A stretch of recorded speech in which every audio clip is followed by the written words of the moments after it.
पाकिस्तान मंसूबा game changer साबित होगा। पाकिस्तान ने मुख्तलिफ शो में कामयाबी हासिल की है। 2025 पाकिस्तान की मजीद कामयाबियों का साल है। लंदन के पाकिस्तानी हाई कमीशन में उड़ान पाकिस्तान की तकरीब से एहसन इकबाल ने खिताब किया। उन्होंने कहा कि पाकिस्तान में वसाइल और टैलेंट की कोई कमी नहीं है। तरक्की के लिए सियासी इस्तेहकाम और पॉलिसीज का तसलसल जरूरी है।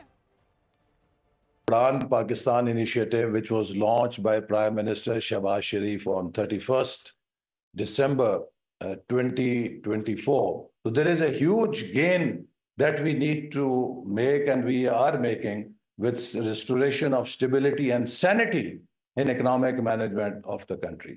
Pakistan of 2025 is markedly different, and we have achieved great successes in many fields. What kind of people the Pakistanis are? So they will at least give you two answers, that they are very hardworking and they are very intelligent. At the same time, in industry, in agriculture, in many other areas, we have achieved many successes. First, having political stability, and then development has followed. Subscribe करें और bell दबाएं ताकि कोई खबर रह न जाए।